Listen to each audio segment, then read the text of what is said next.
Hello, I don't have an intro. I've never really done this before. But welcome to the Stupendium's 20k Q&A!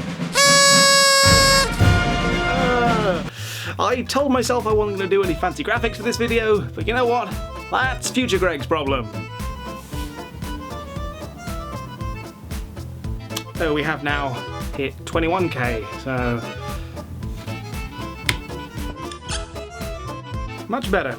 So a huge thank you to subscribers old and new, though let's face it, you're all pretty new, because about 4 or 5 months ago I only had 100 subscribers, so this is all pretty crazy. Since this whole thing sort of took off, I've had a lot of questions from you guys, so today I'm going to answer them. I had you send them to me over Twitter and YouTube, and I'm sorry if I don't get to yours, because there were a lot of them. Also, please do bear with me, I've not really done a video like this before, and I'm not used to talking on camera without a script. So I got a lot of questions, and as to be expected, many of them covered sort of the same thing. So the first few are some general ones I've lumped together from whole groups of people, and then after that we'll get to some more specific things. So here goes. But that looked really slick, didn't it? Truth is, I've only got one camera, so I had to stop everything, rotate 45 degrees just to film this bit.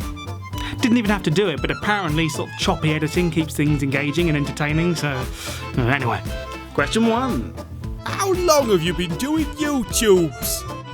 So believe it or not, this is not my first channel. It is, however, my first successful one. I started YouTubing about 10 years ago with, you know, typical stuff, pet videos.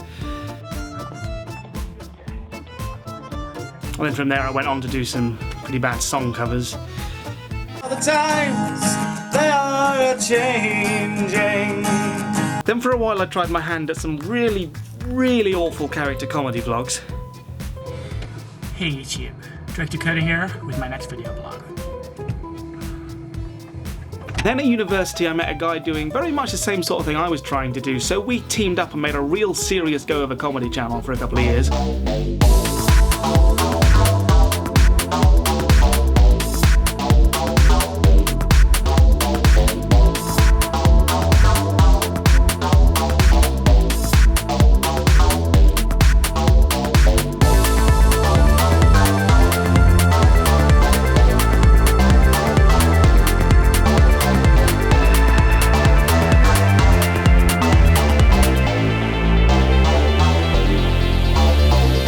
But then we graduated and ended up at different ends of the country, and that all sort of fell apart, so I had to go at Let's Playing for a while.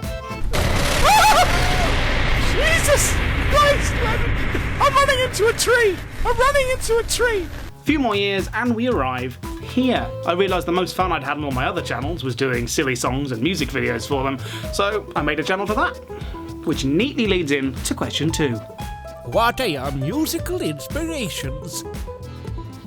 Okay, so honesty time. Growing up, I hated rap music. Absolutely hated it. Sure, I was your typical emo scene kid with spiked wristbands and hair down to the nipples, but I also trained and sung with a jazz band as a teenager, and I wrote a lot of poetry. I love playing with language, twisting linguistics into new shapes. I mean, look at my name. It's 3 words glued together. Jazz music for me was and is about an amazing freedom of expression in intonation, in phrasing, in melody, in how you can break a song down and rebuild it. It's free form, and its rules are as much about how you break them as they are about how you follow them.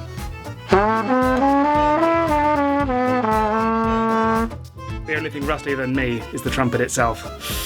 What YouTube made me realise is that rap does with words just what jazz does with notes. It is all of those things. Or at least, it can be. I just never taken time to find the good stuff, you know, the stuff I could relate to. As far as I cared, rap was all babes and bling, because that's very much the stereotypical face of it, and I'd never bothered to look past that. It was discovering rappers like Dan Bull who made me realise rap could be about anything, things I was interested in. He holds the highest honour of being the first rap artist I ever added to a Spotify playlist. The more you know.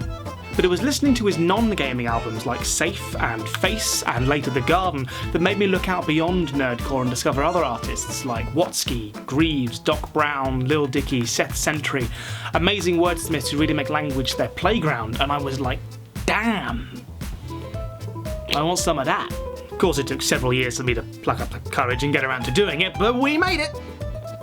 Hey! Okay, so I appreciate that was a very long and wordy answer, so to make up for it, here's a shot of me dressed as a lion from one of those earlier awful character comedy vlogs we talked about, just to balance things out. Oh, help me. I am a cute, baby, defenseless animal of undisclosed nature. So a couple of people wanted to know, Do you do this for a job or what? more's the pity, I do have a day job. About 5 years ago now, I graduated from the Arts University Bournemouth with an honours degree in animation production, and I was a bit of a generalist, which means I didn't specialise too heavily in one particular area of the animation process. Which is probably why I struggled to find work when I graduated, and my classmates all ended up at Disney. Or Aardman, Cartoon Network. I currently work in a studio producing corporate and commercial animation. I do all sorts of things, from financial presentations to videos for oil companies about how not to fall off of oil rigs. That being said, that pretty broad, non-specialised skill base in animation, combined with 5 years industry experience in motion graphics and motion design, gives me all the tools I need to do the sort of videos I do here. So, silver linings. Oh, I did do some stuff for Moshi Monsters for a while. Which moves us right along to...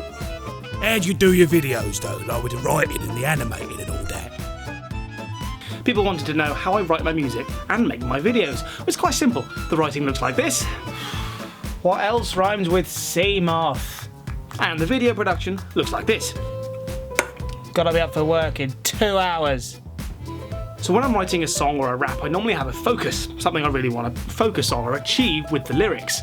For example, Find the Keys, I knew I wanted to cram full of as many references to animation and animation history as I could, whether that was through puns or animation techniques and terminology or name drops to different animators hidden in the lyrics. I think there's only about 4 or 5 lines of the whole song that don't have some sort of reference hidden in them somewhere. Then on my next song, Sells No More, I'd pretty much exhausted my well of animation puns and references on Find the Keys, but I dragged up what was left of those, thought of a few new ones, but my main focus was on rhyme schemes. I wanted to try and write a song that had really long, continuing, rolling rhyme schemes with the same sound carrying on throughout an entire verse. Then with songs like Way Deeper Down and Fazbear Family, it was all about the characters. So I wanted to try and write and perform them as accurately as I could and really make it sound like it was convincingly coming from them. You'll notice I use a lot of different voices in my songs, and there are 2 reasons for that. The first is I want to be a voice actor. The second is I really don't think I have a very good rap voice. My normal voice, a bit whiny. Writing a song normally takes me about 2 to 3 weeks. I write in quite short bursts, mostly on my commute to and from work. I try and stay at least 1 song ahead, so currently I'm animating my next music video, but the lyrics for the next 2 after that are also almost finished as well. As for how I animate my videos, there's no simple or brief answer to that. It really does vary from video to video. Videos like Milk Milk Lemonade and Find the Keys were almost entirely hand-drawn frame by frame in Photoshop, and then comped in After Effects. Carol of the Tales and Fazbear Family were both done in 2.5D using flat assets in 3D space within After Effects, and Carol of the Tales even had a little bit of 3D Cinema 4D in there as well. I don't want to get too much into specifics here in this video because it's already going to be too long. I may even do some behind the scenes or making of content at some point, but for now, just know that the quickest video I animated for this channel was Carol of the Tales, and that took me about 2.5 to 3 weeks, and the longest time I spent was on Find the Keys, which I worked on and off for about 6 or 7 months. Will you ever collaborate? Elaborate. There are loads of people I'd love to collab with. Some of you might know I already work with the fantastic Harry101UK as the voices for some of his characters. Gee whiz, do I love testing! Unattended cubes will be removed and may be incinerated. Seriously, we have so much lava. We were granted the patent on lava. It's just lava. And we've got a lot of exciting new stuff on the way there, I can tell you.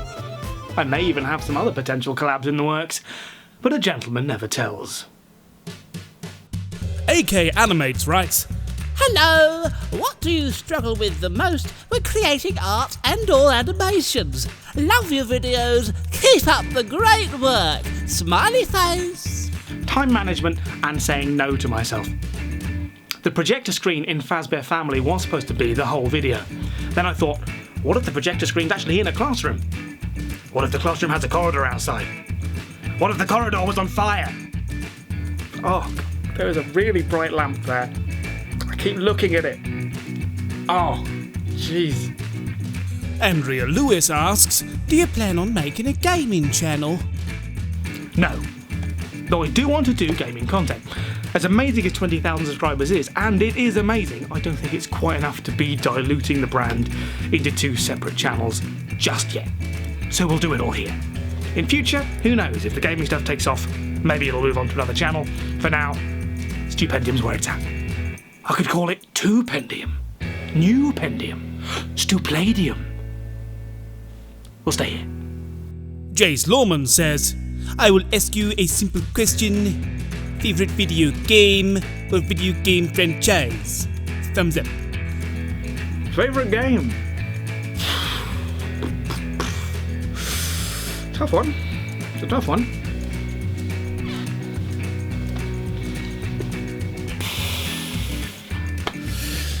It's a tough one.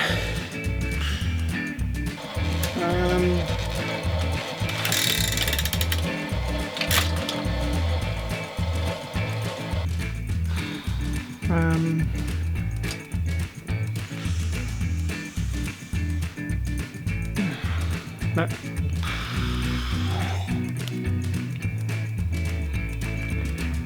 Oh, I like the new Hitman. Crimson Dynamite 720 asks, How did you create your profile picture? Did you have help? I just drew it. Brinny Ray Batim fan asks, how do you have a suit that fits in every wrap? It is amazing, no? I just really like suits. Got nowhere left to keep them though. So many. Gabriel DSC asks, Would you rather be able to fly or teleport? Bonus question, if you could only wear one colour of clothing, what would it be? All of them. Also, flying. Emily the Tiger Nico says, my question for you, since I've seen all of your covers from musicals, is what's your favourite musical/musicals? I'm a sucker for a Sondheim, though I couldn't pick a favourite. Seriously though, it's no secret. I love musicals. Maybe I'll cover some more at some point. And finally, my girlfriend asks, when are you going to stop making videos and pay attention to me? I have got loads more videos on the way, guys, so please do stay tuned for those. And I know I've said it already, but thank you so much for the support. It's absolutely crazy to think that just 4 or 5 months ago I was on 100 subs, and here we are at 20k. It's absolutely nuts. It means so much to me. Thank you, and I can't wait to see where we go from here. I am really sorry if I didn't get to your question. I did receive a lot of them, and this video is probably already like half an hour long. But who knows? Maybe I'll do another Q&A a bit further down the line. In the meantime, remember to do all the things I'm supposed to tell you to do at the end of a YouTube video. You know what they are. And until next time, I don't have an outro either. Bye. I use my hands too much. Hands. We'll go to something more specific. That good? It's engaging, right? I don't know how to say words correctly. Mostly I was focusing on whittle, a whittly sound from my tongue.